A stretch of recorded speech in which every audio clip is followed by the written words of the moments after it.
पुण्यात्माओं, आत्मा जब से भगवान से बिछुड़ी है, कुछ दिनों के बाद ही इसको एहसास हो गया कि हमसे कुछ खो गया है।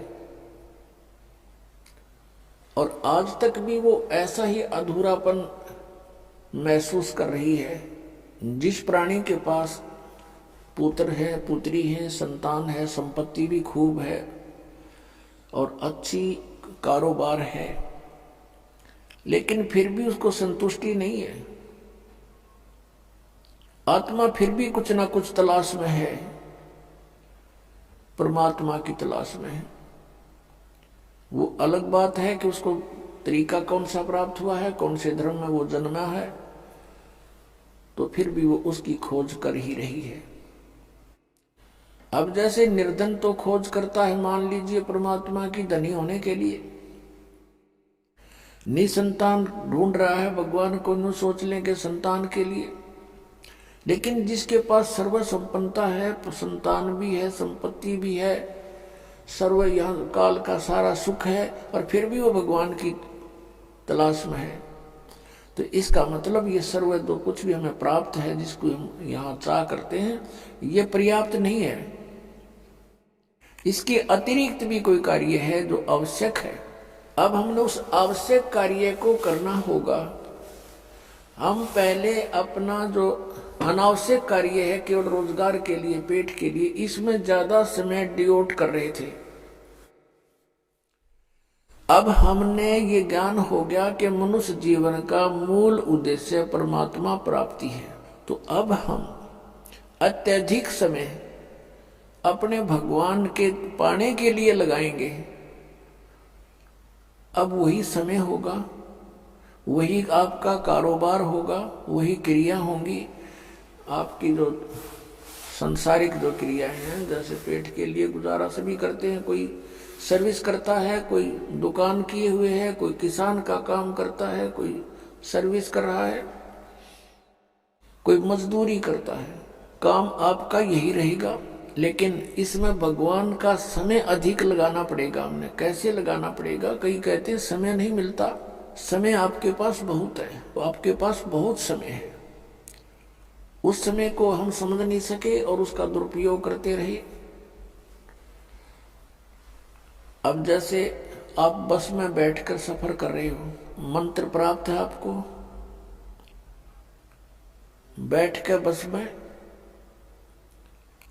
और अपना सुमन शुरू कर दे। इधर उधर झांकिया में देखा नहीं, साथी ते बात घनी करे नहीं, और अपना मंत्र करता रहे, तो वो 2 घंटे आपका समय सदुपयोग हो गया। आप जी किसी मजदूरी के लिए घर से चले हो, मजदूरी के स्थल तक पहुंचे, तो वहां तक अपना सिमरण करे कई बार, और वहां जाकर भी मजदूर को या किसान को मानसिक कार्य नहीं होता, उसमें भी वो अपना भक्ति सिमरण कर सकता है। हमने देखा ये आली किसान हल के पीछे पीछे कोई रागनी गा रहा है, कोई और बकवाद सोच रहा है मन में सारा दिन, तो उसका सदुपयोग कर सकते हैं हम,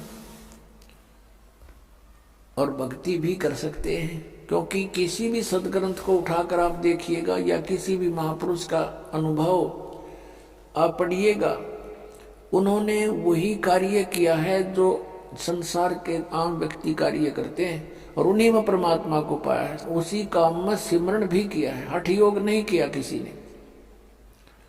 जैसे कहते हैं 2.5 घंटे सुबह और 2.5 घंटे शाम अनिवार्य है ध्यान लगाना, मेडिटेशन करना, ये व्यर्थ की बातें हैं। पहली बात तो इनका ज्ञान गलत, ये ध्यान लगाओगे कहा, झूठा ज्ञान और ध्यान का लावे, ये वाद विदा चतुराई, वाद विवाद है इनका, चतुराई दिखा रहे हैं।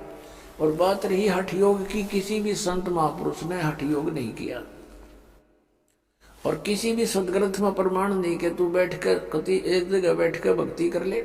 श्रीमद् भगवद गीता अध्याय नंबर 3 के श्लोक नंबर 4, 5, 6 में स्पष्ट किया है कि अर्जुन, यदि तू काम छोड़कर हठ योग करने लग गया, अगर तू कर्म सन्यासी हो गया, कर्म सन्यासी का अर्थ है काम छोड़कर और एक जगह बैठ जा, चाहे जंगल में बैठा, चाहे कोई गुफा बना ली, या घर पर बैठ के वो व्यर्थ पर्यटन कर रहा है, तो फिर तेरा निर्वाह कैसे चलेगा?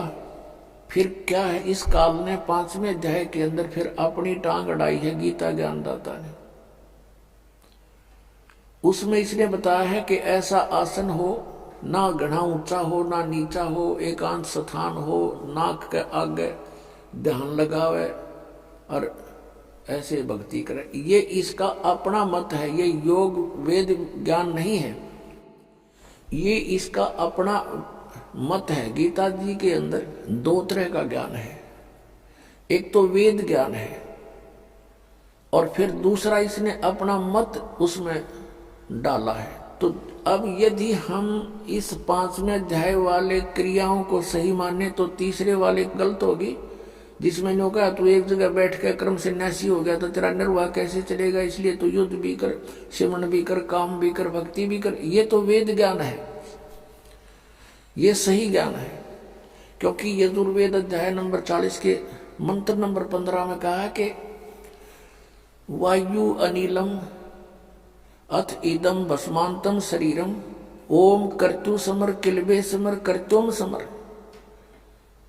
ओम नाम का जाप काम करते करते सिमरण करो, विशेष कसक के साथ सिमरण करो, श्रद्धा के साथ,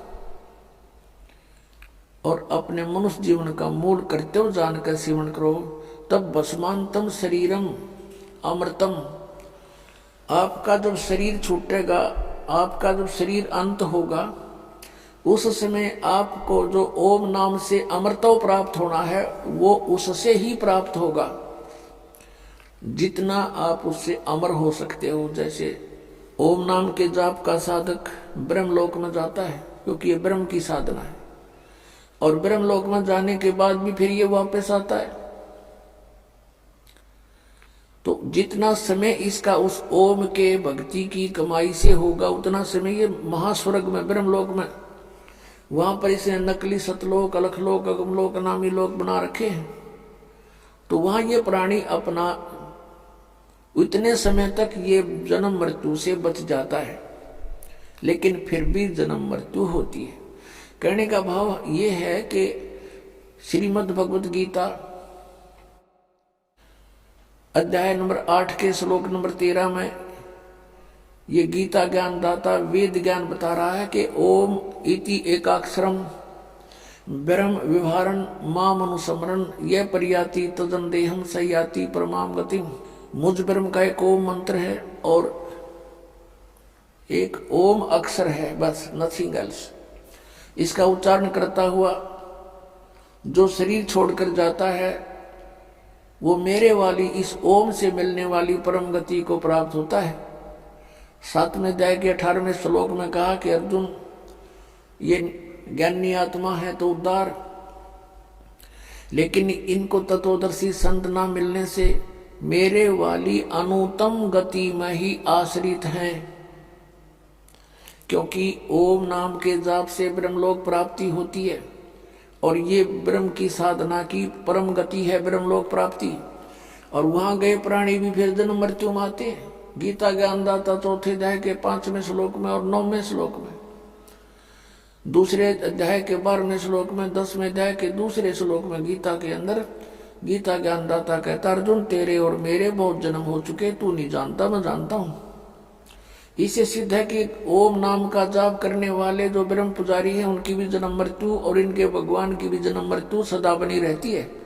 तो जब तक जन्म मृत्यु है जीव सुखी नहीं हो सकता।